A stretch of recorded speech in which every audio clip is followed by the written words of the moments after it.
Halo teman-teman, apa kabar nih? Semoga dalam keadaan yang tetap baik ya, meskipun di tengah kondisi pandemi saat ini. Nah, dalam kesempatan kali ini saya akan menjelaskan sedikit tentang pendapatan nasional. Pendapatan nasional merupakan seluruh pendapatan yang diterima oleh seluruh anggota masyarakat atau seluruh rumah tangga keluarga atau biasa disebut dengan RTK dalam suatu negara dengan kurun waktu tertentu, biasanya dalam waktu 1 tahun.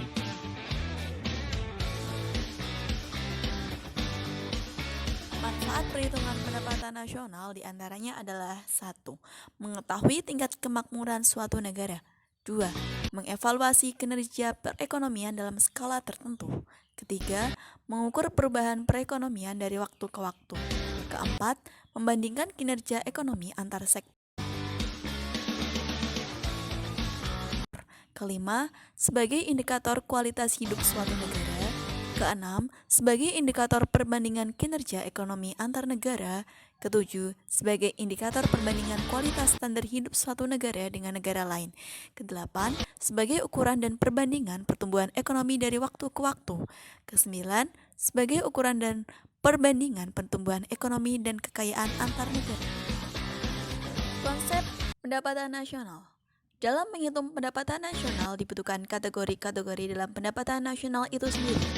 Pada dasarnya, pendapatan nasional dibagi menjadi 6 kategori, diantaranya 1. Produk domestik bruto atau biasa disebut dengan GDP, Gross Domestic Product, merupakan jumlah produk berapa barang dan jasa yang dihasilkan oleh unit-unit produksi di dalam batas wilayah suatu negara atau domestik selama 1 tahun.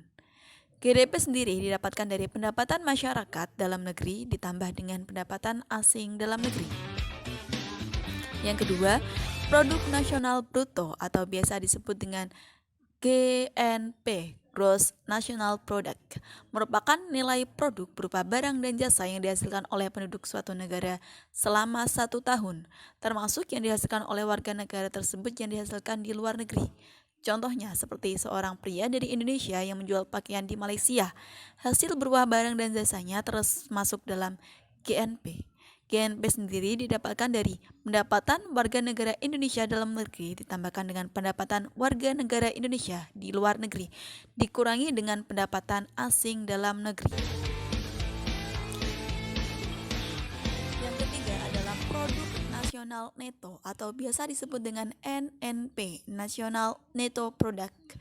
NNP ini didapatkan dari hasil GNP dikurangkan dengan depresiasi atau penyusutan barang modal.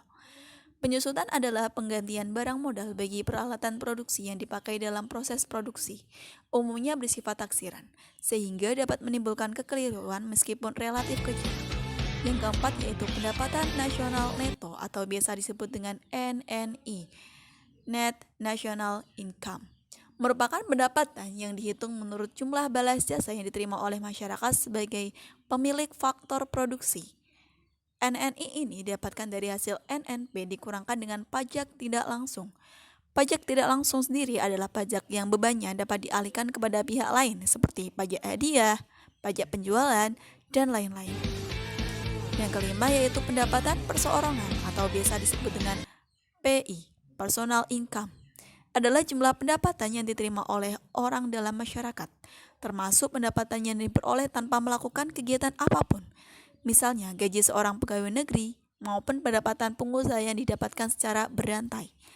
PI ini didapatkan dari hasil NNI dikurangkan dengan pajak perusahaan, dikurangkan dengan iuran, dikurangkan dengan laba ditahan, ditambah dengan transfer payment.